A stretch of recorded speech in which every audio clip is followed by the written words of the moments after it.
down Tampa Bay. You're listening to the Pewtercast.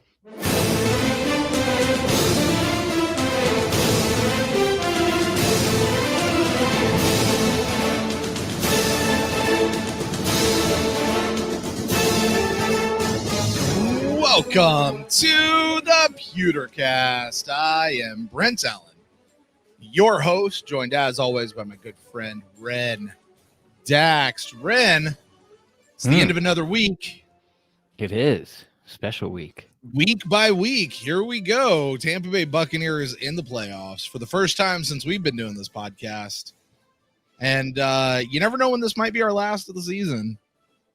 But we are here now. We are here this week. Continuing with Buc'In the News, I'd like to say hello to everybody who's joining us live in all the various places you're joining us, whether it's on Twitter, Periscope, Facebook, YouTube, right here at youtube.com/thepewtercast. Maybe you're at thepewtercast.live, or maybe you're one of the many thousands who will listen to us later on the podcast feed. Hello to all of you guys, and welcome to, what is it? This is the divisional round, Ren? Yes. Of the NFL playoffs. Welcome to the divisional round of the NFL playoffs. Tampa Bay Buccaneers taking on for the third time this season the New Orleans Saints. I think everybody predicted this to happen. Okay. It just seemed inevitable to me, I think. Just like the I guess the Tony Dungy, John Gruden Bucs, the Super Bowl Buccaneers, they had to go through Philly. This team, the Bruce Arians, Jason Light Buccaneers, they just, if they're gonna go, they're gonna have to go through New Orleans. Right. It's all fitting. And if memory serves, the Buccaneers played the Eagles earlier that same year in 2002. And the outcome of that game was, I think it was a loss. It was 20 years ago. I mean, yeah, it was a lot. I mean, I'm not going to sit here and go, we're going to beat the Saints because we love. No, I'm not.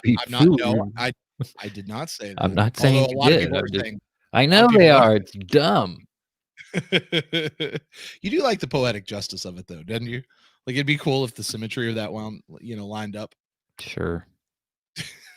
Ren is unimpressed, everybody. I'm not. It's like, look, I am so tired of hearing people tell me Buccaneer stories. And I'm talking about podcasts, There's some of them are more guilty than others. But every time they come on, it's like, oh, Derek Brooks, Rondé Barber, Warren Sapp. And then 2 weeks later, Derek Brooks, Rondé Barber. Like, I've been hearing that since Buccaneers podcast came about.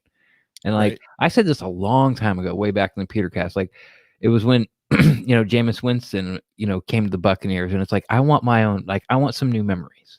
Like, I don't want my memories being 18 at that time, 15 years ago, 12 years ago. Like, I don't look, those guys are great, always have a special place in my heart, but I don't care. I'm not going to compare the 2002 Buccaneers to this one, and they have to do that. And last time the Bucs were in the playoffs 13 years ago, they passed for this many yards. Like, who? Like, no one's in the league any. Like, who cares? Right. No, I'm with you on that. And it's, I wonder if what you're feeling, it's a little bit of the this is what happened in history, so this is the way it's going to happen again. Like, trying to predict things. Like, you remember last year when Bruce Arians came in, right? We were like, oh, Bruce Arians has never gone. He's never had a losing season as a head coach. Never had. Like, so he's not going to have a losing season this season. Well, guess what? He had a losing season last year. He did.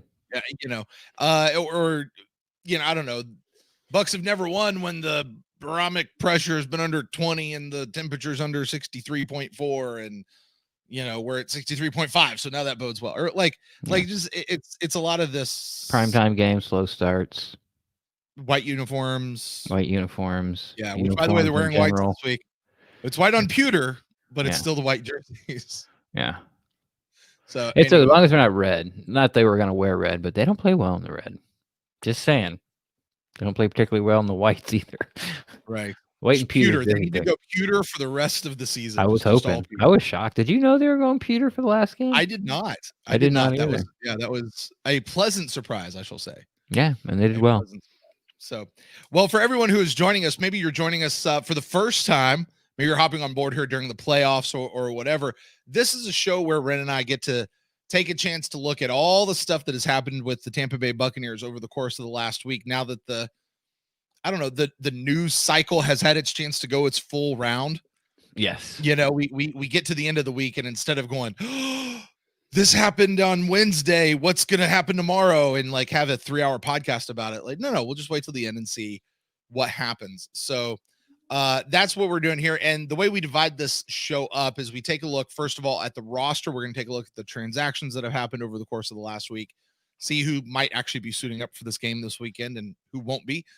We'll take a look at some of the headlines that have come out, some of the gossip and the more meaty headlines that have come out, although there's not a ton from this week. Ren, we're back to a no drama week, right, for the Tampa Bay Buccaneers. We'll also take a look at the injury report as we turn towards this Saints game this weekend, and then we'll talk a little bit about maybe what we're looking forward to seeing this year or this weekend, as well as predictive MVPs. For everybody who is joining us in the chat room, I would just like to remind everybody, because we've had to deal with this a lot lately. This is a Buccaneers-centric show, but everybody is welcome. Whether you're a Bucs fan, not a Bucs fan, everybody's welcome. Our only rule is don't be a jerk. Like, if you are, we'll warn you, and then after that, we'll boot you from the conversation. I was going to make a joke, but I'm not going to go there this particular week. But listen, guys, yeah, everybody's welcome. Just add to the conversation. That's the only thing we ask. Add to the conversation when you're in, and we'll go that route. I had a Bucs fan trolling me on a podcast spot this week. It was a Falcons podcast. They brought me and a Saints guy on. And he just basically talked the game, for Falcons fans about, like, what are the Saints looking at? What are we looking at? And there's a guy, a Bucs fan, came in and was like, get this guy, he's talking to me, get this guy off, like, let me in there. He doesn't know what he's talking about and all. And it's just like I know who it is. It's one of those people that, like, Mike Evans is the best receiver and you can't talk me out of it. And if you say anything otherwise, you're stupid and need to be canceled. Ronald Jones is the best running back in the NFL. And if you don't agree, then you're stupid and you need to be, you know what I mean? Like one of those fans, that it's always disrespect and all our players are the best and, that type of deal. The person that says Brady lost the Chiefs game on purpose because he didn't want to show his hand against that defense. He wanted to save it for the playoffs, like that type of fan. Wow. Yeah. Wow. Yeah. And you sat there and said, shut up, I've got the mic, and you don't. So Yeah, I let it go for a little bit in the chat, and then I was just like, I let him have it. There you go. Good job. I need to know what that is, because I want to go back and listen to that, because I enjoy listening to you go off sometimes. People, especially if it's not the show. Anyway. Well, Ren, why don't we do this? We'll go through it. We'll start up at the very top where we always start with the transactions. There wasn't a ton. Last week we had Deon Buc'In, who's back with the Tampa Bay Buccaneers.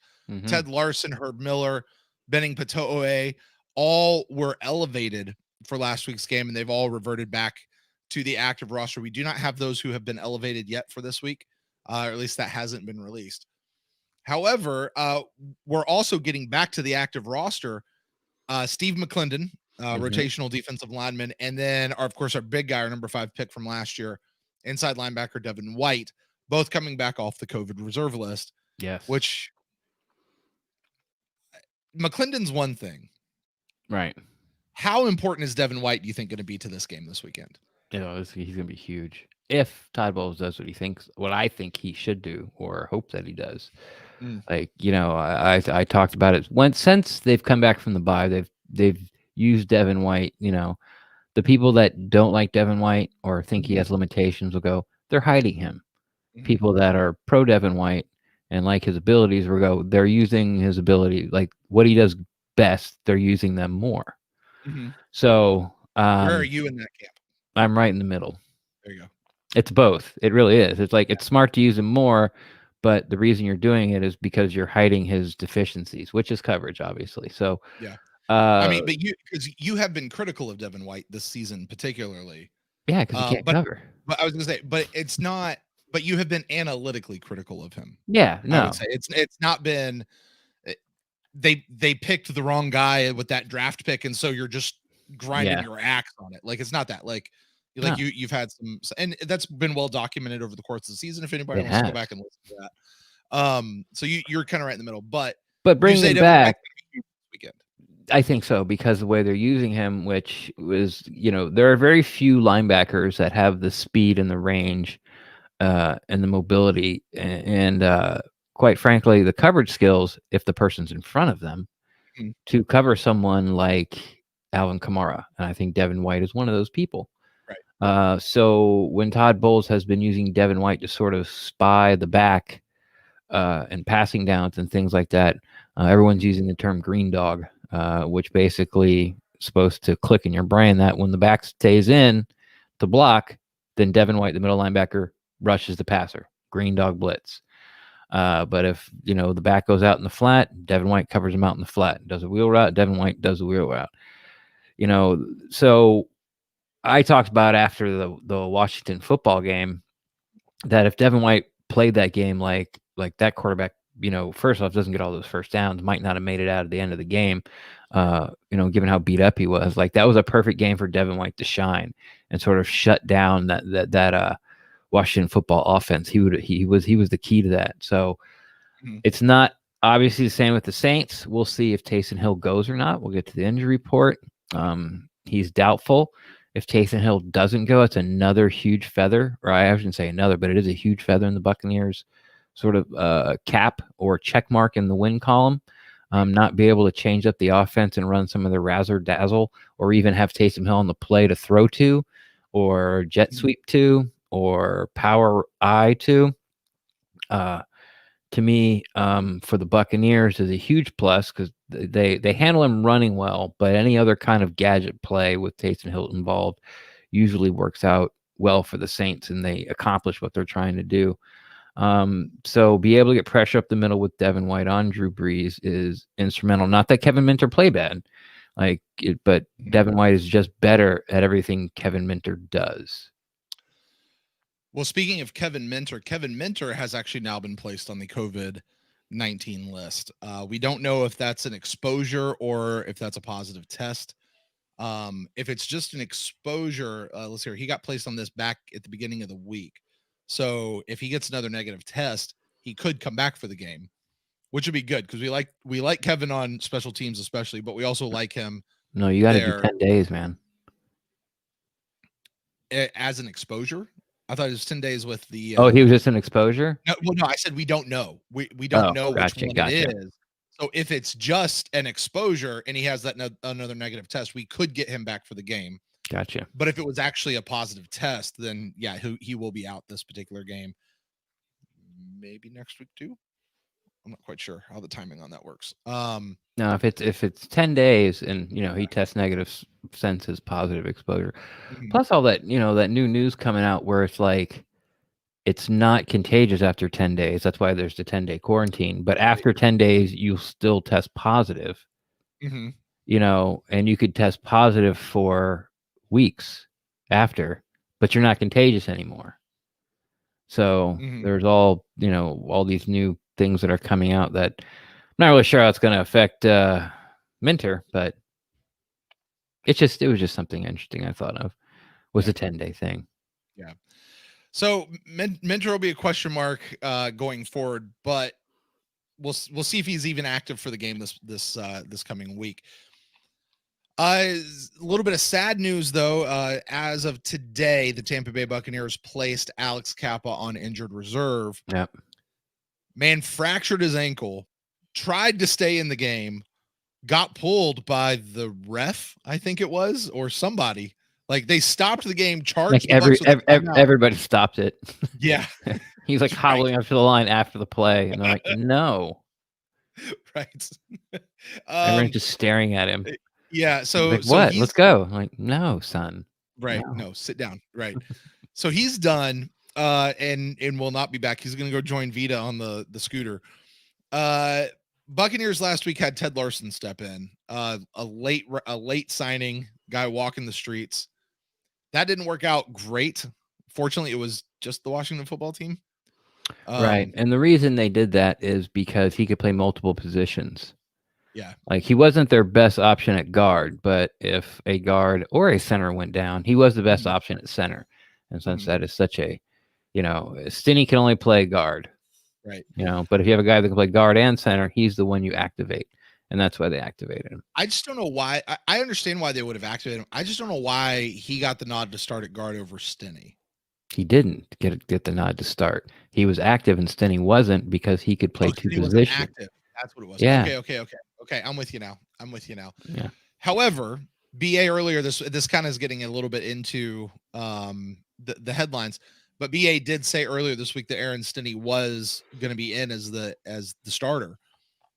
However, along with that, the Buccaneers have also now signed bringing back offensive lineman Earl Watford, who was with the team last year.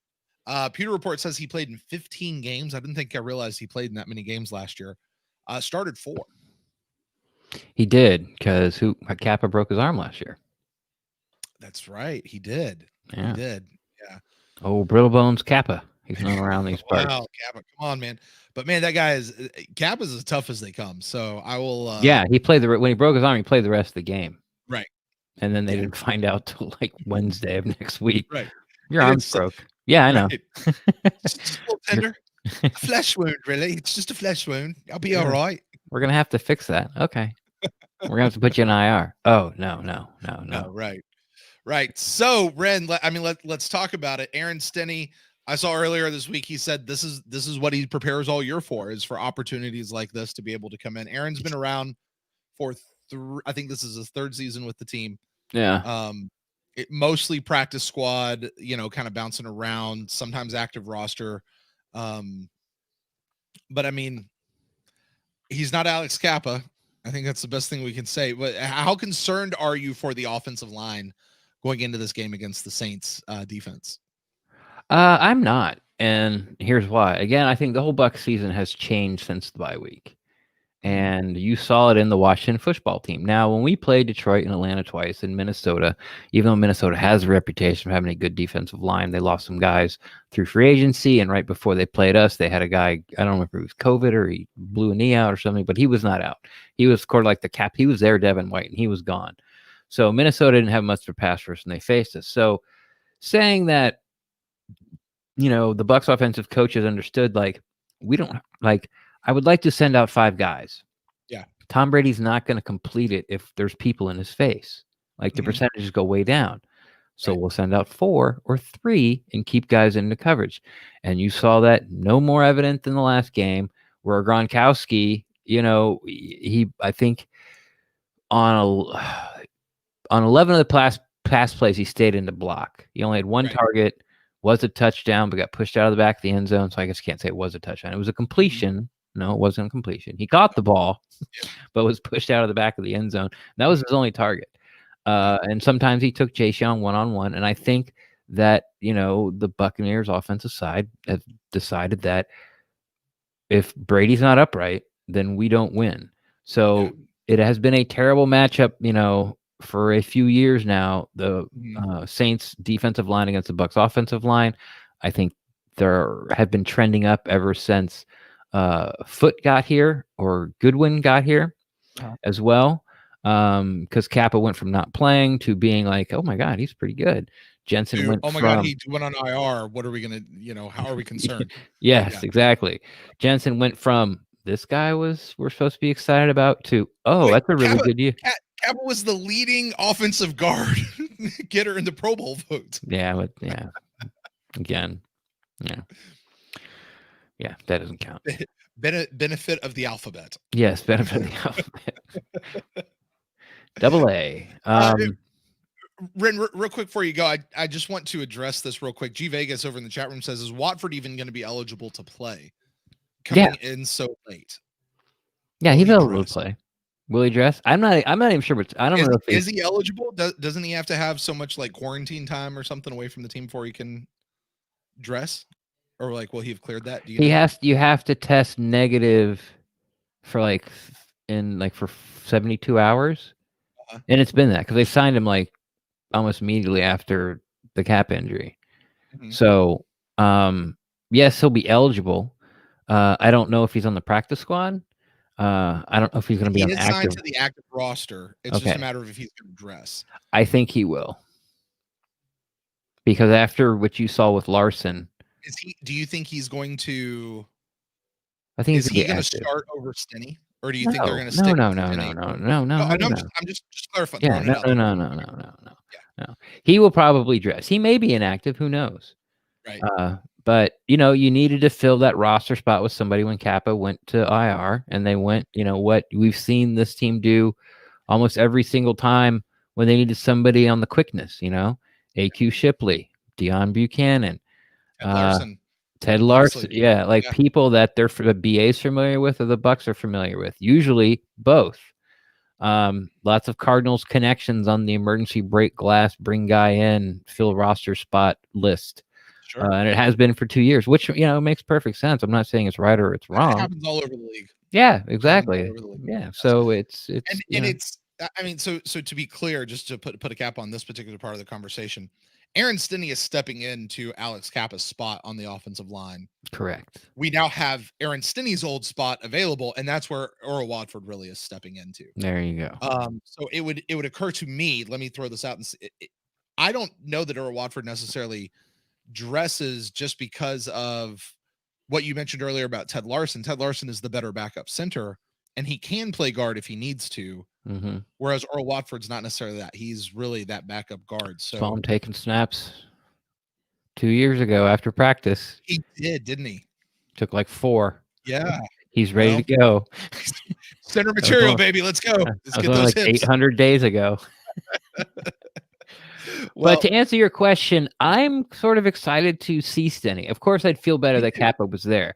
Yeah. But Stinney, he's only played like 33, 35 plays, and like 20 of them came in the Detroit game. Right. Now, we'd already blown Detroit out, and they really weren't sort of, all gung-ho and trying to their best. And they kind of cashed in by that point. But I liked what I saw from Stinney. And I liked his attitude and his presser. He's like, well, if you train all year, you don't got to be, if you train all the time, then you don't to get ready for this. I've been training for this for 2 years now. Like, this is my shot. So I like, his attitude. I like, the small amount, even though albeit not the highest competition in the plays that he, winning against Detroit. And I think the Bucs will do their best to help him if he needs it. All right. I like it. I'm with you. I'm excited to see him. I'm excited to see what he can do. And if he's going to hold up, so to speak. And I firmly expect to. So, well, Ren, that is our roster. Other than that, the roster is pretty much intact. We'll see where the Buccaneers go. And obviously we'll find out before game time, actives, inactives, all that sort of stuff. And we're not going to predict those this time around. All right, let's move on. Let's go to headlines. I got a handful of headlines here. We were saying earlier, this is another one of those like drama less weeks, which means not that many headlines. But there are a few here that I thought I wanted to bring out. All right, we've already talked about Larson versus Stinney and Earl Watford and all that kind of stuff. But BA also talking about the running back position. Now, the Buccaneers go out last week against Washington football team, and all of a sudden we look down and Leonard Fournette's starting, where we know Rojo had been back, and everybody's like, why is he starting? What's going on? And we lost our minds for like an hour going, where's Rojo? Where's Rojo? Where's Rojo? Although, to be fair, Fournette had a pretty good game. He did. Turns out Rojo had an injured quad. He was out. He was back in practice this week. However, BA has already said that Leonard Fournette will get the start again this week. So Buccaneer fans, we should be expecting that. Rojo will be a game time decision if he's going to go. But he did say this. He said that if Jones looks okay when they're doing full speed reps, that Jones should get his normal reps. Okay, that's fine. The problem that I have with that, Ren, is what are normal reps for Rojo? Like this whole season, this team has not, there's no consistency with what they do with Rojo. Yeah. The normal reps that you tell me that you want him to get, or is it the normal reps that he actually gets? Right. Because what you tell me and what he actually gets has only matched up like twice. Right. And when he does, week 19. Yeah. Right. So, yeah, I don't know. We'll see. Yeah. Yeah. But I don't mind, them giving it to Fournette, get him in the right mind frame. And then if, Rojo's be able to go, then it's just a bonus. So it's a good way to sort of maneuver through that, keep both players in their heads in the right places. But gosh, do you remember when Rojo came in for that handful of snaps last week and how hard he freaking hit the holes? 2 weeks ago. Yes. He looked great. He came in last week for a couple, wasn't it? Against Washington? Yeah, like he came in for 4 or 5 snaps against Washington and he just smashed the, maybe it was 2 weeks. I don't remember. I just remember seeing Fournette out there, and then Rojo came in for a couple of snaps, maybe second quarter, maybe third quarter, and it was just night and day difference between the way he and Fournette were running. Yeah. I hope we get Rojo, but after the performance last week, I'm okay. I think with Fournette this week. Do you trust him though? Who, Fournette? Do you trust him to have that kind of performance again? No. Yeah, me neither. No. I need to see it more often than once, right? I've said this forever. Right? But I mean, we've said this a lot on this show. So it's not so much what happens right now; it's how you bounce back, or it's how you continue. It's can you keep this up, right? Or how do you respond to something that negative maybe that happens? So I think that's where the question I have is Fournette. So no, he doesn't have my trust until he does it, until he earns it, and he hasn't earned it yet this year. And I tried giving it to him at the beginning of the year. I really. Oh yeah, you did. You gave him. You Bucknered him. Oh my gosh. All right. Let's see here. Let's talk a little bit about no backstory on the Buckner comment. No, it's people that have been watching for long enough know, and I've refuted it every time, and you just won't let it die. So hey, we'll keep moving. You refute it? You say you didn't say that? No, I was quoting what other people were saying out there, like on Facebook land, as what my job on this show is to bring up these topics that people out there are talking about. Do you want to go out? Do you want to go out as a liar, Brent? I'm moving on. Okay. I want to reference an article by Mark Cook, PewterReport.com, good friend of the show here at the PewterCast. Mark Cook over at Pewter Report in his weekly article, The Hook. The headline reads this: Mike Evans has become the best offensive player in Buccaneers history. Ren, did you read this article this week? No. I want to read an excerpt from it. Sure. Because I immediately thought of you when I read this article. Okay. And I was like, I bet Ren probably has some things to say about that. I do. Because I know you're big on the James Wilder train. And I don't know that you're ready to crown Mike Evans as the best Buccaneers offensive player in Buccaneer history. I am not. But I want to read this article, and then I'll let you have your response Sure. to that. It says, this is right in the middle. This is what Cook writes. He says, in the process, Evans has now dethroned Bucs legend James Wilder, Mike Allstott, and Jimmy Giles as the best offensive player in Buccaneers history. His 61 career receiving touchdowns are now 27 more than Giles's, and his 62 total touchdowns puts him ahead of Wilder, who scored 46 times in his career. And don't look now, but Allstott's team record for the most total touchdowns in Buccaneers history is in deep trouble, as Evans will likely surpass that number, which is 71, in 2021. And then he will overtake Allstott in just his 8th season, while Allstott played for 11 years. If Evans were to play for 11 seasons in Tampa Bay at this current pace, he would finish with 95 scores, and that would put him in 12th place in all-time NFL history. Ren, I put it to you. In light of those numbers, taking a look at that, what do you think? Is Mike Evans the best offensive player in Buccaneer history right now? I think he's definitely in the conversation for sure. I'm looking right now to see how long James Wilder played. Okay. This is where you fill in, Brent. Mm-hmm. Oh, actually, I was just being silent so I could hit that truncate silence feature later. But okay, that works.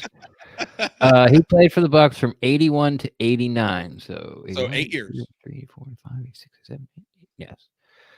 So 8 years, and Mike is in his 7th? Yes, this would be Mike's 7th year. And Wilder's a running back. Yes. Yeah, who rarely get 10 touchdowns. Okay. I mean, I remember one time, and this is when I first started watching football, Chuck Muncie He was a running back for like the Chargers and the Saints, and at this time he was playing fittingly for the Saints. He used to wear glasses. He wore like all white glasses, not like clear, but like white goggles, like almost Eric Dickerson, like with like a little thin 2-bar. Chuck Muncie, and he scored a touchdown in the last game of the season to lead the NFL in rushing touchdowns with 6. So running backs, like, they don't get double-digit touchdowns just by running the ball. So plus James Wilder, he still might be leading Mike Evans in total receptions as a running back. So I'm not going to sit here and split hairs. Mike Evans currently holds the record for the most amount of receptions in Buccaneer history. For how many? I don't know. I was at the game last year when he broke that record. I just closed that tab too. Okay. So I'm just saying, before you anoint it and just sort of pass it off as, first off, Mike Allstott should not even be in the conversation. That's beyond ridiculous. Like, he was a niche player, had some, really great moments, but like Warwick Dunn was a way better player than Mike Allstott was. Mike was just fun to watch. Okay, he scored a lot of 2-yard touchdowns. Terrific. That make you the best. Oh, if we're talking about best offensive player, then where's Martin Gramatica? That right there, in my head, I'm just thinking #things Brent's not going to edit out of the podcast. Go ahead. Oh yeah, I see your face. Yeah, I said it. You just said on a Buccaneers podcast, Mike Allstott shouldn't even be in this conversation. For all-time offensive player? Yeah, for sure. Buck fans love some Mike Allstott. I know they love some Mike Allstott, but that's not be stupid about it. I love me some baloney. I'm not going to make my bet out of it. Like, he doesn't belong in the conversation. He just doesn't. Yeah, he has a lot of touchdowns, but they're 2 yards. Like, like, I like me some Mike Allstott too, but the conversation, and Jimmy Giles isn't in it either. The conversation is Wilder. It's Wilder. It's Mike Evans. God, I don't know. Doug Williams, maybe James. Like, if we're talking about all-time offensive, then where are the field goal kickers? Well, here's the thing. They have the most points. You're getting into the GOAT conversation. This is the LeBron versus Jordan. This is Brady versus Manning. This is whatever you get into that. It's what criteria are you using to measure that? What objective criteria is it championships? Is it number of trips? Is it impact they have on the team? Player? It's stats. No. Do what? As offensive player, it's stats. Yeah. Okay, but which stats? Scoring. Okay. Well, Mike Evans here, just his 61 career receiving touchdowns is now more than 2 of these other Buccaneer greats.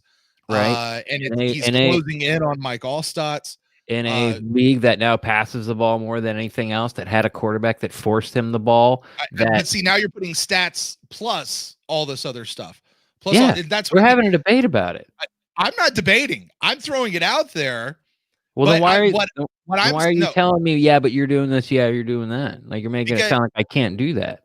No, I'm not saying you can't do that. What I'm saying is this is one of those conversations that you can never really have a true answer, because nobody agrees on what your criteria for best means, right? And what those stats are. Mark Cook took 3 stats and showed where Mike Evans is the best in those stats. Yeah, he James one of one it.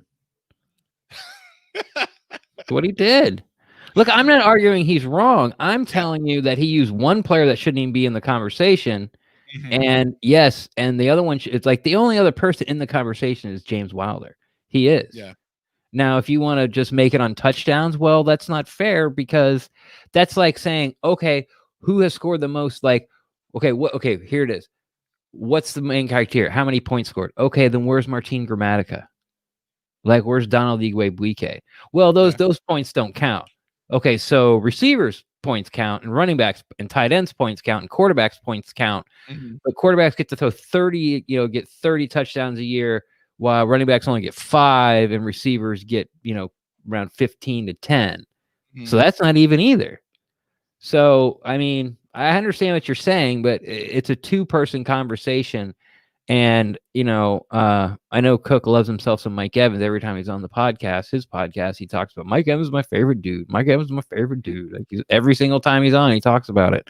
Right. So for, Mark Cook come out and say Mike Evans is, the best offensive player ever, well, I would again like to have a debate with him about James Wilder, and I would have to put a kicker in there. All right. I go back. You just have, it depends on what criteria you're using. I will say this though, Ren, and this is a conversation you and I can now have, because I'm not going to defend Mark's points, although I do find it interesting when that goes. But let's just think about Mike Evans as a Buccaneer player this year, surpassing. He now holds that record for the most 1,000-yard. Yeah. Things that's been well covered, and to Mark Cook's credit, all of these stats about Mike Evans that he just listed off are uber impressive. Yeah, I don't want to take anything away from Mike Evans. No, not at all. I'm not saying, and again, I'm not saying Mark Cook's wrong. Yeah. So, but my question to you now is this the year, or was it maybe last year or previous years, or was it this year that Mike Evans etched his name in the side of Raymond James Stadium for the Ring of Honor as a future Ring of Honor guy? Because he's a shoo-in at this point, right? Oh yeah. I mean, Mike Evans is a future Ring of Honor guy. Period. End of story. Yeah, right? As long as he doesn't, go speeding down the highway or rolling down the highway in a white Bronco, he'll make it. He'll make the Ring of Honor. I mean, you just don't screw it up. Stay out of your own way by now. But when I would probably, there's a couple guys up there that I don't think should be up there. There's a couple guys that aren't up there that I think should be up there. So, I mean, the Bucs don't have the storied history of these great teams. And if you have great teams, you usually have great stats and usually have great players. So it's not a deep pool of people where you can sort of set the bar really high. And like not even think about Mike Evans making it until he got that record. And that's the only reason he's going to get in there unless he continues on this trajectory. I would have said like 2 years ago, he might have been a shoe-in. Yeah. Let me ask you this. 2 years removed now, do you still think Gerald McCoy is 100% lock for the Ring of Honor? Did I ever say that? Yes, you did. And I have said no, he's not. Yeah, I hope it. See, I don't think he is. I don't. He might be. It's possible, especially if they run out of people to put up there. And I don't want to take McCoy's out, comes out on the field like he's 74 years old.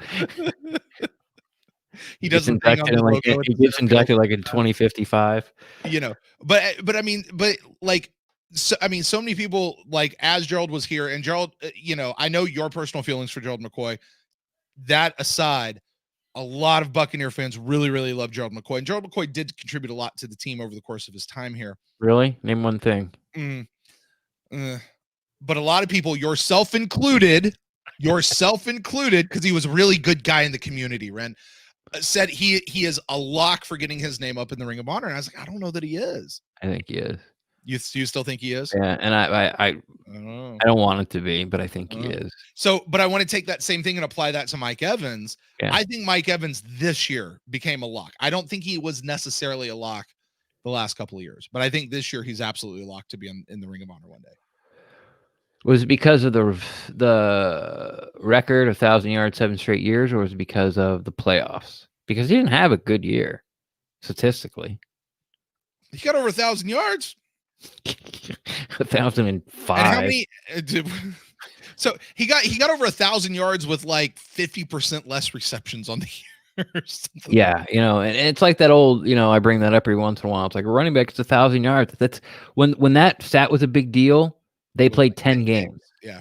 And it was a big deal. Now it's like you only got to run for like 66.7 yards a game, and you get 1,000. It's not that. It's the same thing. It's still a big deal in the NFL, though. I don't know if it really is. Like during contract time, I don't know if like what I just said comes out all the time. Well, he's 1,000. Well, okay, great. He averaged 66 yards. I think it is for the talking heads and the shows, and when you're talking nice about someone and humping accolades on them, whatever that means. Heaping. I think you mean heaping accolades. I do mean heaping. It's really easy to point to, like, oh, they had 6,000 yard seasons as a running back. So, and I think it's even less now for receivers. Like, I don't even think you can say you had an okay year if you don't get 1,000 yards. Like, you can't have a good year. Like 1,000 yards is not a great year. That's minimum to a good year. Mm-hmm. Like, did he have a good year? Okay, what are his yards? 1,000. Okay, that's where you start and you go, okay, check. What else did he do? How many touchdowns did he have? 3. Nope, that's not a good year. So there you go. I do think it was this year. I think the playoffs probably helped a lot with that. I think the record helped a lot with that, but I don't know. There seems to be something different about Mike Evans to me this year, and I don't know that I can place my finger on it, but I think he has it's a lot of that stuff combined that I like you said, unless he goes rolling down the street in a white Bronco, I don't think I don't, even if he goes somewhere else do you think Levante David's a lock? Absolutely. Who else And is a lock? I've said that since Gerald McCoy was here. Levante is a lock, Gerald is not. And I think Mike Evans has become a lock. Yeah. If we go win the Super Bowl this year or next, I think Tom Brady's going to be a lock, which is crazy to me. No. Yes. No. Yes. No. Yes. No. I honestly, he's not a lock, but he should be, and this will make you happy. I think James Wilder. You've absolutely convinced me James Wilder should be. James Wilder, it's criminal James Wilder's not up there. I agree. Absolutely criminal. And I think it's criminal that of the 12 people who are currently in the Buccaneers Ring of Honor, 4 of them, a third of them are not even players. Yeah. Now, I'm not taking anything away from Malcolm Glazer, Tony Dungy, John Gruden, or Monty Kiffin. But in a Ring of Honor that consists of 12 total people, 1/3 are not even players. Yeah. Well, I mean, Ren, you nailed it on the head earlier when you said this team doesn't have a lot of history of really good and players. all 4 of those non-players all come in like a 10-year span. Yeah. It's because Glazer bought the team, turned it around with Tony Dungy, and then Gruden won the Super Bowl, and Monty Kiffin was here for both runs. Yeah. It's like a 10-year stretch, and that's it. Yeah. It's people in the chat room are commenting right here. Blake says Levante's a lock. Ty says Brady's a lock if we win the Super Bowl, which is what I say. Tempe says yes to Levante and no to Gerald. And he also says, why isn't Wilder there? I'm with you. I agree with that. I think I don't know that there's anybody. I think Ali Marpet should be. Is he a lock yet? I don't know. I think Ali Marpet really could be a guy who is. I think he'll make it. Yeah. Yeah. If this was his last year, and I'm not even talking about going on somewhere else, but if this was last year in football, I think he'd have to wait longer than I'd want him to. Yeah. Or I don't know. See, nowadays, with social media, and I know Ali's not big on social media, but he does all those things with Buccaneers.com. And we know him as a person and we like him as a person.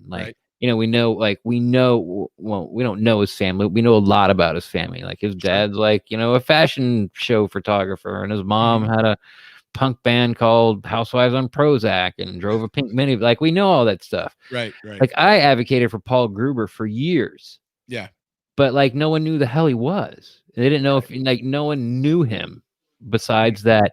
He wore number 74. He played left tackle for 11 years and never gave up sacks. Never talked. I was a little afraid that Mike Evans might have got Grubered because Paul Gruber, when the Bucs finally won the Central Division back when they're in the Central Division, he broke his leg on that in the last game in Chicago and never played again. He never got to play a playoff game. Oh, sad. Never got to play a playoff game. Sad. Never went to any Pro Bowls either. Which was all Levante David of his time. Do you have anybody else who you think is a lock on the team? Either now or previous to now, who's not up there right now?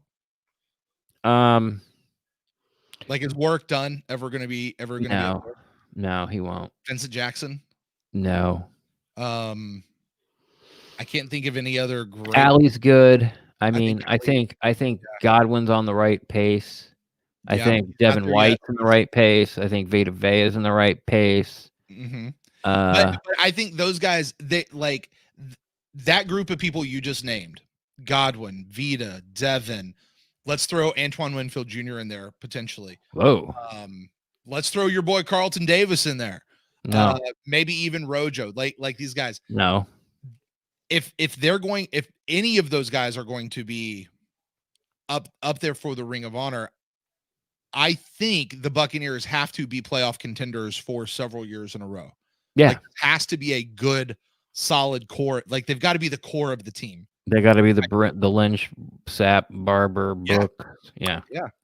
They got to be those guys. So, all right. And Well, like it's Todd Bowles and Bruce Arians and Jay Glazer and we'll put all those guys and Dirk Cutter, because he coached those guys. He gets to go Yeah. in too, right? Like Tony Dungy did. Sure. Let's throw in Jameis. I keep waiting for Ethel, the receptionist who's been there longer than anybody. Let's put Scott Smith up there. He's been around for a long time. Sure, why not? Yeah.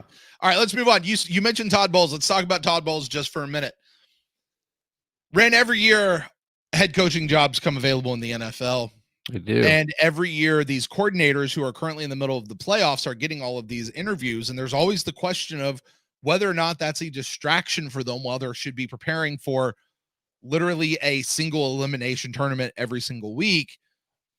That's not something we as Bucs fans are too used to having to deal with. However, this is something we've had to deal with this week. Todd Bowles did interview for the Atlanta Falcons job. Apparently, it was just a Zoom call, though. They're all just Zoom calls. They're all Zoom calls now? Yeah.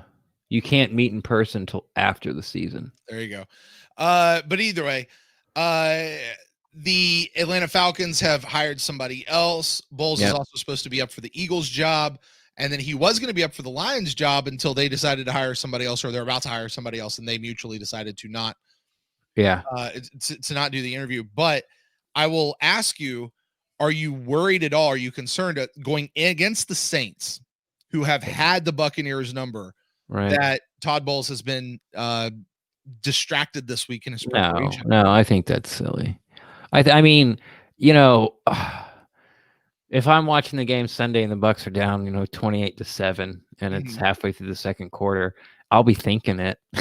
Yeah. Because you're just looking for someone to blame. And then once you pass the blame, you want to know why. And that's, it's just low hanging fruit. You know what I mean? Mm-hmm. It's just when you insult somebody on the fly, like whatever they look like, that'll be their skin color or their size, or if they have hair or not, or, that's what you pick. And that's what you blurt out. So, obviously, in a perfect world, I would wish it didn't happen. But then I also don't want Todd Bowles not to have the opportunity. But then part of me does want Todd Bowles not to have the opportunity, because I want to keep the band together, have some cohesiveness here. I'm not, whatever. It is what it is, and I just don't think about it as it affecting the game one way or the other. There you go. Hey, I want to ask about this. Just another coach. This isn't so much Bucs-centric, but it is within the division, and it does mean something for us. The Falcons have announced that they're going to be hiring Titans offensive coordinator Arthur Smith. We are now going to be facing him twice a year. I don't know anything about Arthur Smith. I know the Titans have been pretty good the last couple of years, though. Do you just real quick synopsis? Do you have any thoughts on Arthur Smith now being a NFC South coach? I don't know much about him either. I do know the Tennessee offense, and if that's what he wants to bring to the NFC South, more power to you. Like, you want to run a power running game, run the ball 24 times at a Todd Bowles defense. Okay, good luck. I've seen it happen. Derrick Henry, like, it ain't ain't having no 200 yards game against us. So that's where I am with it. But I don't know. Who knows if they're going to build the team that way? Maybe that's the way that Vrabel and their GM wanted to do it, and he just had those pieces, and he has a totally different idea of the way he wants to build his team on the offensive side of the ball and the way they want to attack NFL defenses. So I don't know. All these hires always sound good. Rarely. Well, I don't know. Like Adam Gase, people are like, what? There seems to be one every year where you scratch your head and you're like, you're what? You did what? Right. Like Cliff Kingsbury, Arizona, a couple years ago. You're like what? Like, yeah, he's friends with Sean McVay. Like, they actually put a graphic out like that. Like, Cliff Kingsbury, our new head coach, his record was below 500 texts in tech, but he's best friends with Sean McVay.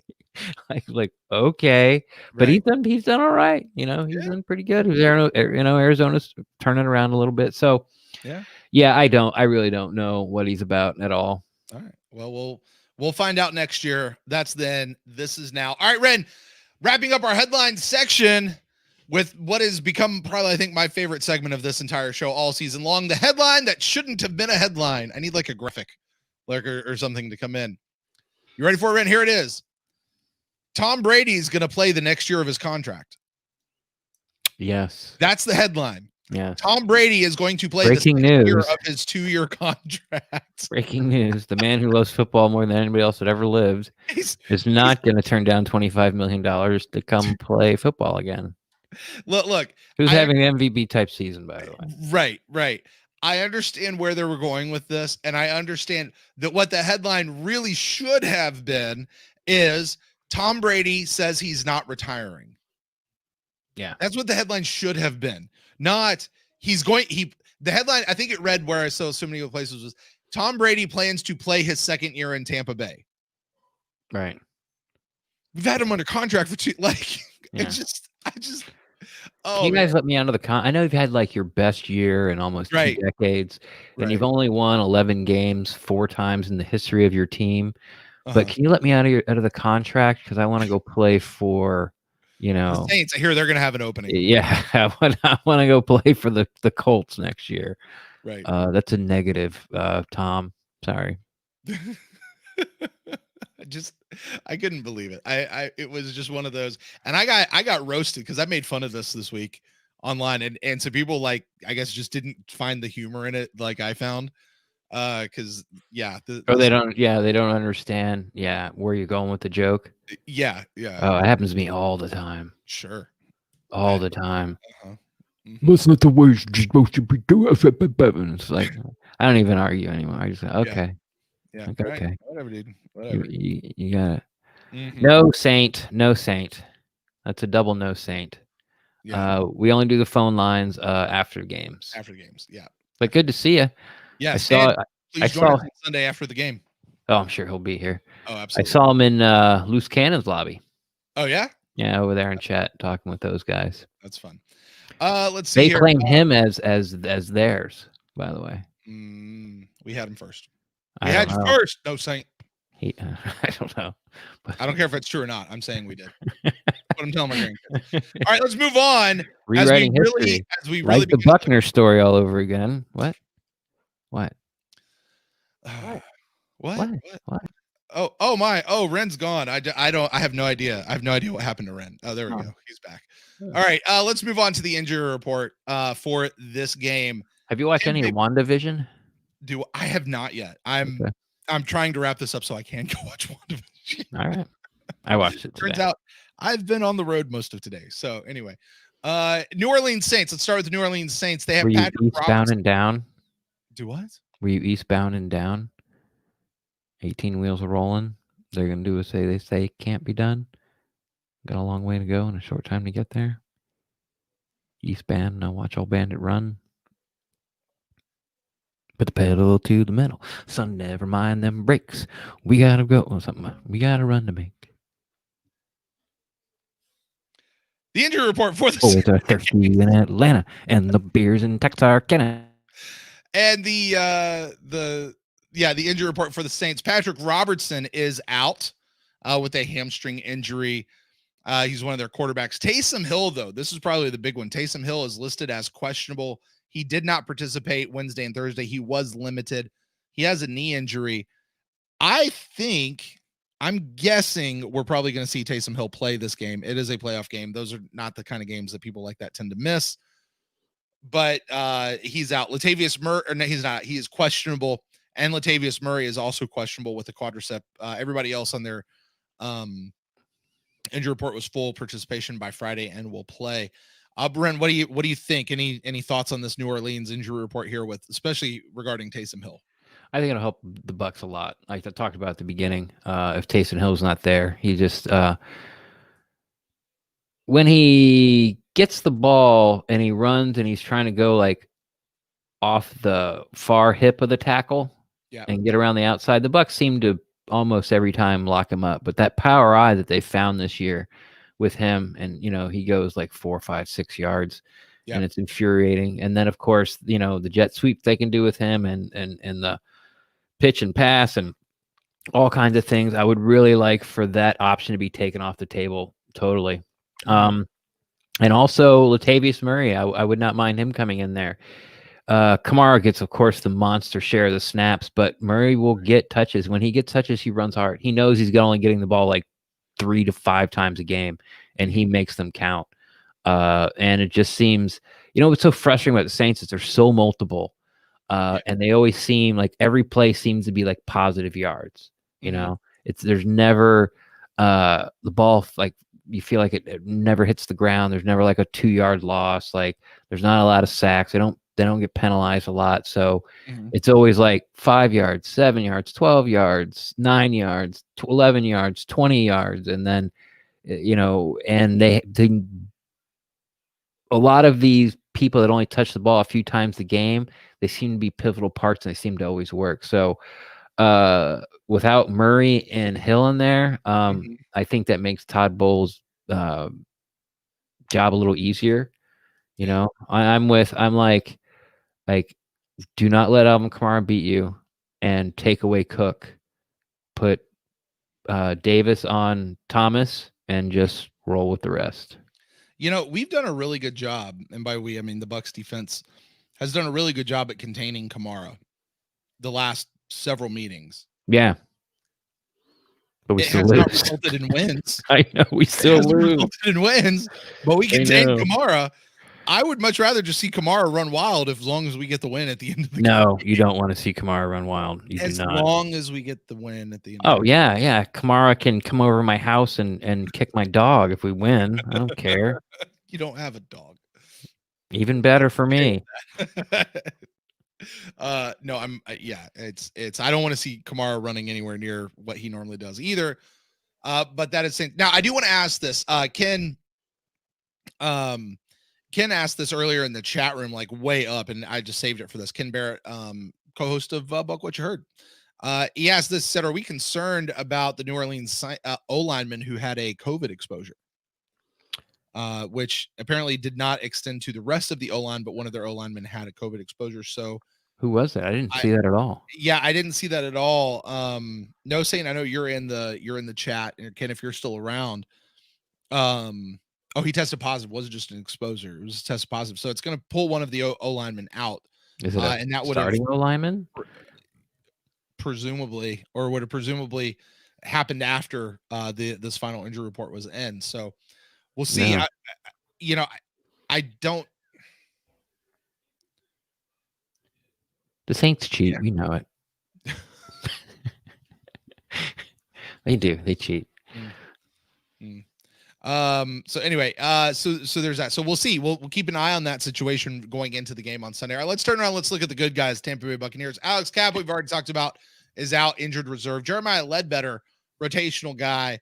He is also out for a second week in a row. Andrew Adams is listed as questionable. He did not participate Thursday or Friday, but it is listed as a non-injury related. Was he our second or third president? He would have been the second and fourth president. Oh, second and fifth president. Nice. Yes. Isn't that the reason that's where you can only serve 2 terms came in? No, it came in because Franklin D. Roosevelt. That's right. Yeah. 4 times. Yeah.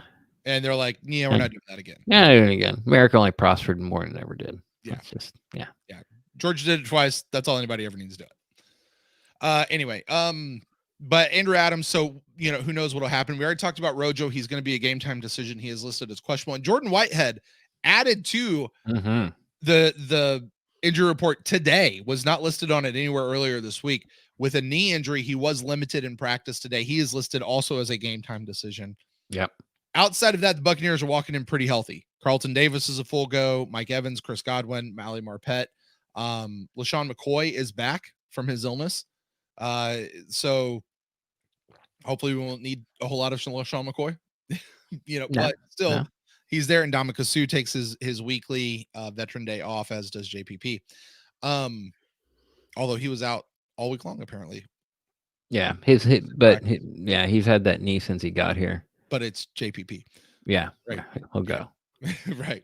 So taking a look at that, what does anything jump out at you or anything concern you as far as the injury report goes? I guess the Whitehead news you got to talk about, since no one really has so far because they haven't had the opportunity to. Right. Jordan Whitehead is not the best in coverage. End zone doesn't do the best, sideline to sideline, hash mark to hash mark. But he's excellent at coming downhill and stopping that edge off the outside hip of the tackle's rush, setting the edge on sweeps and things like that, jet sweeps and stuff. So he will be missed there. But his replacement, who we all know is going to be Mike Edwards, third round pick from a couple years ago, who is much better in coverage. And his tackling is improving. Mike Edwards would be playing instead of Jordan Whitehead if he could tackle better. Right. And that's just what we've heard from the coaches. So, and Mike Edwards was coming along this year. Yeah, and he's played a lot this year. Like he was coming along. He wasn't the starter. He didn't get the starting nod. I think he lost that. Yeah. But he has been stepping up over the course of the year. Yeah, he's been getting. Yeah, you could say like there's a 3-man safety rotation where it's like 2 guys play 2/3 the snap and he gets a third of them. Like if there's snips, if there's 60 snaps, 2 guys get 50, and then Edwards splits 10 and 10 with the other 2. I don't know. That sounds like it will fit.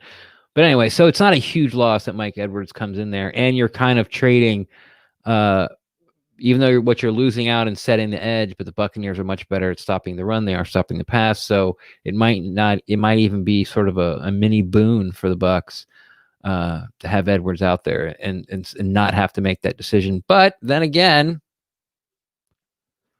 Whitehead could show up in New Orleans and be fine, and we're right where we were, and I'm fine with that too. There you go. Yeah, I mean, Whitehead was, I don't know if I'd say he was our best safety or our best defensive secondary player for the last couple of years. He's probably been our most noted one, at least since Justin Evans went out with his injury a couple of years ago. He's, or maybe the most consistent. Would you say Jordan Whitehead? Like since Justin Evans went out, like while you're right, like he's never been great, but he has probably been our best, or at least our most consistent back there in that area. Yes. Yes. Exactly. He's been back. Yeah. He's back there. He doesn't flash a lot, but he also he's not Sean Murphy Bunting. Right. He's that guy, like he'll do, but you're kind of looking to upgrade him as well. He's like a rock and a steady Eddie. Yeah. Like rock. Steady Eddie. Your team ain't even ready, rock. I'm going to be so interested to see how you do this when I'm not here. All right, Red. Let's look at this game. What are you looking forward to seeing? What are you looking forward to watching to? What matchups are you looking forward to seeing? Or just what are you wanting to see play out this given weekend against New Orleans Saints in the divisional round of the NFL playoffs? I like the Bucs defense to come in and play a little rowdy.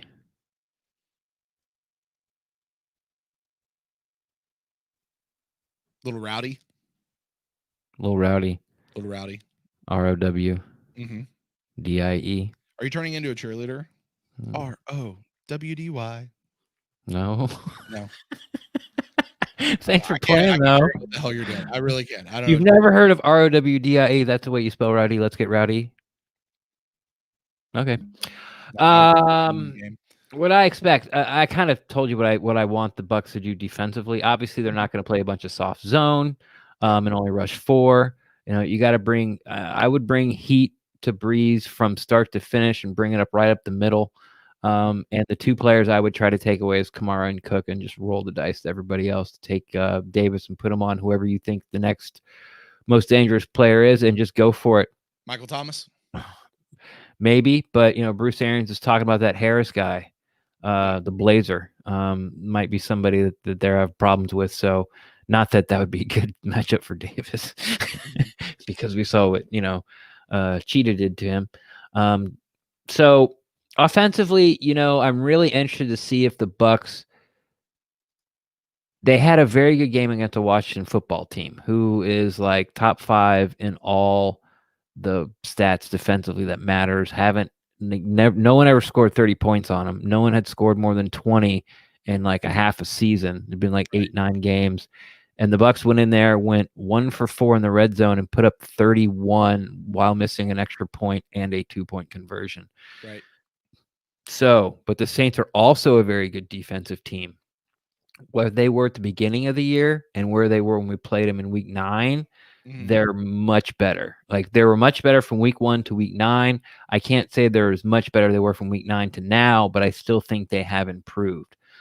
They've cut down on the penalties on the DPIs, even though they lead the league. They have like 19 pass interference calls for the most yardage. They do get penalized a lot on defense. So I just want to see the Bucs not be stymied. And this is something I've said like in the Chiefs game, the Rams game, and every time after the second Saints game was like, I just want to see this offense and defensive scheme be the right one. Like not have to totally scrap it and abandon it, at halftime or halfway through the second quarter. And if I think that happens for the Bucs, then I think it's going to be a very entertaining game. Do I think the Bucs are going to come out and beat the Saints like they beat us? Absolutely not. Do I think the Saints are going to do it to us? Absolutely not. Could the Saints get up 2 scores and we have to scratch and claw and never really be in it? Yeah. Could it be the opposite where the Bucs, like what happened at Pittsburgh, like a untimely turnover and a good drive by the offense, all of a sudden down 14-0, and they come back and they score 7, and then the Bucs get a field goal, and then they get a field goal, and the Bucs score a touchdown. Now it's halftime, and now it's like 20-13, and you're always kind of clawing your way back in it on both teams. Yeah, but I think most people, and if you talk to people, it's just going to be kind of whoever has the ball last. Like it's going to be that type of game. Yeah. And the end of the fourth quarter, there's going to be, one team's going to be within a scoring drive and they're going to have the ball, and it's Breeze versus our defense and Brady versus their defense. Yeah. I want to bring up this comment by No Saint, who we've referenced a few times here. He says, Rendex, I love your honesty. This game could go either way. Yeah. And I think I feel that way. If I had to give the edge, if I had to give a nod, as much as it pains me to say that right now, I think I give it to the Saints. But you have to. They beat us 5 in a row and exactly. then beat the crap out of us. Like, yes. Like we had the division on the line. We had the first round playoff bye on the line because we just beat the Packers. And it was the most embarrassing game that I've been a part of as a Bucs fan that I can remember. I'm sure there's been other ones. Broke me. I'm not gonna lie. That game broke me this year. I was so mad at Todd Bowles after that game. Yes. I took back me wanting to have his children. That's the reason why I decided to quit this show. I just held on to it till we got to win. That's it. No, that's not true. That is not true. But yeah, that game was horrendous. Never mind the fact we just did it to the Packers. But the first round bye was on the line. It was. Because we had to gain, like, even if we tied the record with the Panthers, we get the bye because we beat them. Like, and we lost to the Saints, and I don't remember exactly what our records were, but I think that if we won that game, the records would have been the same. And it would have been just like, okay, well, we both won one. Let's play the rest of this out and see how it goes. Yeah. So all 3 of us would have been playing, and we had up on the pack. I think the Saints ended up losing to the Packers. Yeah, I don't remember. But either way, I'm with you, and I'm with No Saint. Like, this game really could go either way. But like I said, if I have to give the nod to it, I'm giving it to the Saints. That being said, I'm kind of going to go back to what we sort of started this whole conversation tonight talking about. I'm looking to see if this does shape up to sort of be an Eagles part 2. Can they finally go in and shake the bugaboo, shake the team that just seems to have their number? Yeah. And I like what Scott Reynolds said earlier this week in one of their podcasts over there. He's like, look, if the Buccaneers go out and they beat the Saints this weekend. Now, I like what he says as a fan. I don't know that it's going to hold up in reality, but we'll see. He's like, they'll have already beaten the Packers. They'll have already won the Super Bowl. Like, this is the game that the Buccaneers have to win. Yeah. To be the man, you got to beat the man. I don't believe that at all. The Saints have been the man for the last couple of years. So I'm interested, like, as a fan, I'm really riled up for this game. Like, we've got to beat them, got to beat them, got to beat them. I have not been worried about a football game since the Chiefs game. And then we had a bye, and then Yeah. we won. Then we had our last 4 games of the year, and then we had Washington. Like, I had no doubt watching, that kid Heineke scramble around and Yeah. fight, scratch, and claw and keep his team in it with just like pure guts and luck. I still was not upset. I wasn't freaking out. Like, I knew we were gonna win. The Vikings game, both Atlanta games, Detroit game, the Watch football. Like, I knew we were gonna win. I just knew we were gonna win. Like, not sweating at all. This is the one that puts the doubt in your head, Yeah. But like someone said in chat, and I don't know if we've referenced or not, but and I talked about how the Saints defense is not the same as when we played them in week 1 and week 9 and now. But the Buccaneers offense, I mean, Tom Brady had his best 5 games ever. Yeah. Just, that is crazy. Yeah. He's been, he has 6 Super Bowl rings, been on undefeated regular season teams. And statistically, this is his best 5 weeks he's ever played. Yeah. And look, and here's the thing. I was watching something before we went on today, and it was, I don't remember who it was that was talking about, some National League talking heads. But they were referencing a time when Tom Brady and some no-name running back had a big year and went and did a bunch of stuff. And they the guy asked Tom Brady at the end of the season, what was it? And he's like, we had 121 practices together. Yeah. And Tom said that from week 1, and we just didn't want to hear it. Right. Tom's been saying it since week 1 is we're still new. We haven't learned each other. We don't even know what we do good yet. But to that point, what is Tom saying right now? We know each other now. We're more in tune with each other now. We know each other's, they've had an entire season worth of practices. They've had an entire season worth of games. In a regular year, this would be the second game into the next season already. And they got a guy that, now that Antonio Brown's up to speed and seems to be playing, at Antonio Brown Pro Bowl, non-crazy levels, crazy, I mean, mentally, he's like our Alvin Kamara. Like, his feet are so good, he can get out of almost any jam and get you some kind of positive yardage. And he's the guy gets extra yards after the catch. Yeah. Wow. Yeah. By making people miss. Like, Godwin just puts his head down and makes you tackle him. Right. AB makes you miss and then uses his speed and pulls away from you. I mean, he was this close from taking that screen pass all the way. Yeah. Against Washington. So, having him, because when we played the Saints, I'm sure a lot of people, if you're Buck fans, you've heard it. Antonio Brown was only in camp for 5 days. Only been on the team for 5 days. Practiced 3 practices. So it's and they spent the entire third quarter talking about him. Yeah, they did. And that was the week before. That was the week before. That's right. He wasn't even on the team yet. That's right. Yeah. Yeah. Next Monday we'll play. Yeah. And Antonio Brown. I mean, to look at what's happened earlier this year going into this game is really unfair because it's a different team. The Buccaneers are a different team going into face the Saints. Now the Saints are also different. Offensively. Yeah. Defensively, they're kind of the same. Okay. Yeah. I mean, who do you think has taken a huge step forward? Yeah. Yeah, they're kind of the same. Or maybe even a step back, with the loss of Vita Vea and Carlton Davis had 4 interceptions in the first 5 or 6 weeks. Look, let's face it on this defense right now. Carlton Davis does not seem to be as locked down. He does. Carlton Davis is pretty good. Jamel Dean has not been playing the same way at the end of the season as he was at the beginning of the season. SMB, granted, he had an interception last week, but that's the only thing he's done in 9 games. Besides give up touchdowns and key first downs. Like I said, it's the only good thing he's done for the Bucs. There you go. Yeah. In 9 games. Guys, Antoine Winfield Jr. started with his hair on fire. He's still playing really good. He made all the rookie teams. Yeah. But he's not making any splash plays. No, Jordan Whitehead's being Jordan Whitehead. Mike Edwards, we already talked about him. So there's a lot in this. JPP and Shaq are not getting sacks as much as they were. No, and we can't get pressure with our front 4 unless we bring somebody, which is fine. Again, it's fine. Yeah. But Levante David's still playing with his hair on fire, and Devin White is going from good games to great games. We'll have good games, we'll have great games. Yeah, exactly. So, yeah, we'll see. All right, Ren. Well, let's turn this around. Let's wrap up this show. Predictive MVP for this game.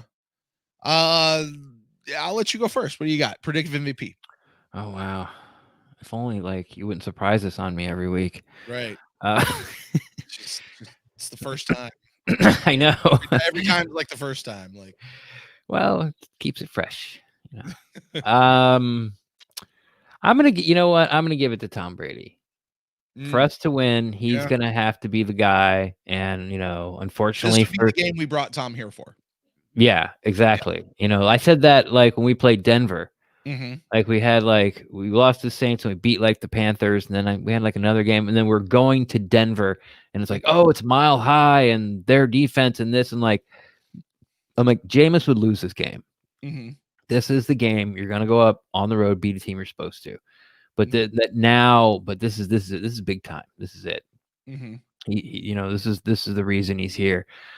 So for us to win, like all the talk about him being the GOAT is going to come back, and it's going to be nauseating for every other NFL fan because every channel they turn on, they're going to Tom Brady, Tom Brady, Tom Brady. If we win, and I get it, I apologize in advance, but yeah, I expect a receiver or two to have good games. Like Gronk might have a good game.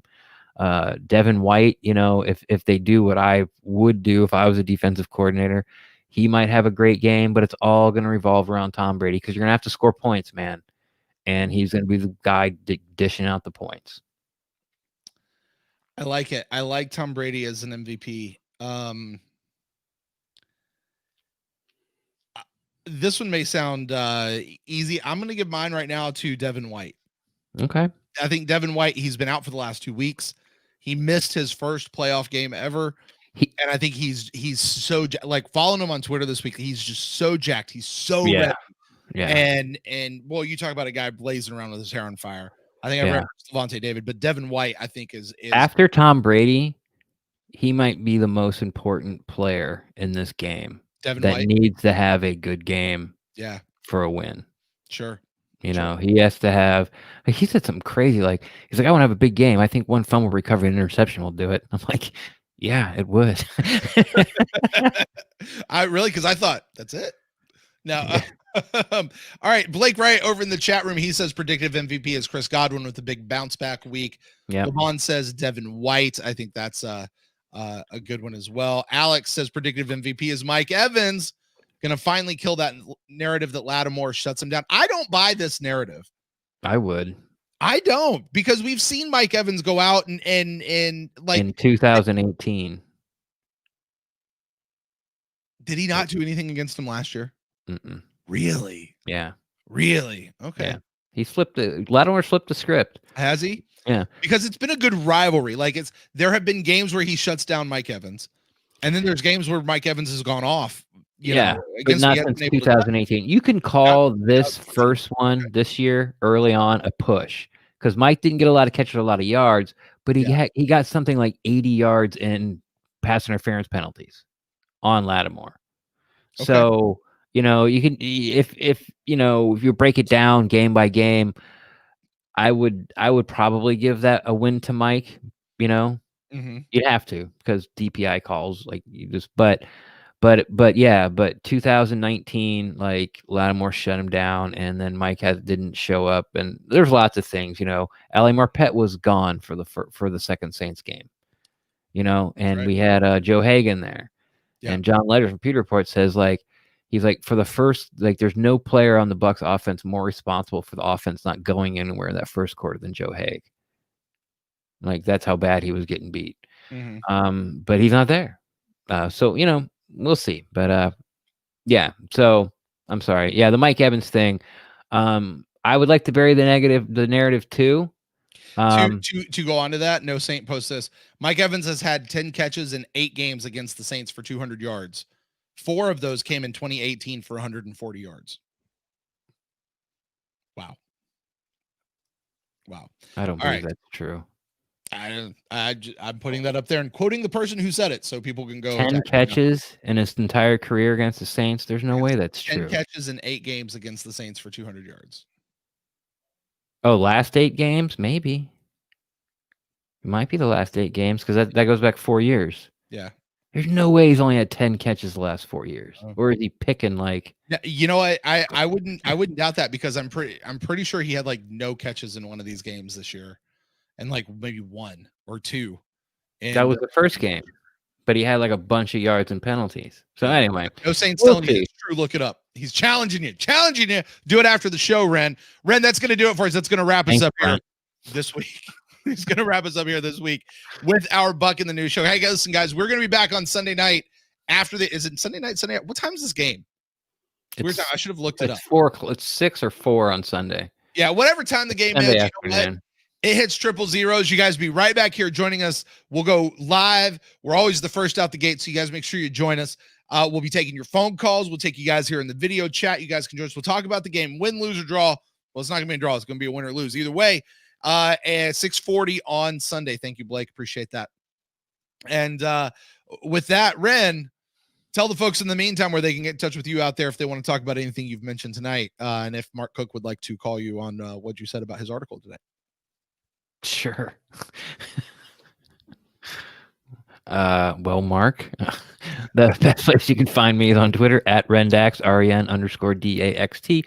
I'm always down to talk Buccaneers football, but if you don't want to put your tweet there out on blast and get all beat up on Twitter, feel free to slide my DMs and we'll talk Buccaneers football there with you as well, too. Do you ever beat them up in DMs then? Like maybe not in public, just in DMs? Do I? Yeah. No. Most people, if it's just really that horrible of a take or question or whatever. No, people just it's mostly questions, and they're not dumb. Like they're not like, well, some of them are. Yeah. But like no, like I've gotten those questions, like how I talked about that guy that was coming after my own Bucs fan was coming after me in another pod. Like I've gotten those questions before. Like, do you think Todd Bowles played soft against the Saints because they know they're going to see him in the playoffs and want to tip his hand? It's like, look, man, I want to believe that too, but no, like the division was on the line. Like you don't do that. And then what happens if Drew Brees like gets in a plane crash on the way home and the Saints and then the Saints aren't division leaders and you miss the playoff by a game because you didn't try hard against the Saints. It's just so, it's just such the backwards way of thinking. So anyway.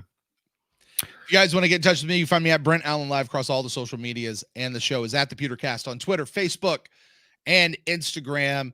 And listen, you guys can always email us to thepewtercast@gmail.com. Like we said, we're gonna be right back here. You guys make sure you subscribe, hit that like button, hit that bell icon up there in the corner so you can be notified as soon as we go live. You guys never want to miss a show that we have going on here. And that's gonna do it for us for tonight. So until next time, guys, go Bucs. Bucs win 45-38.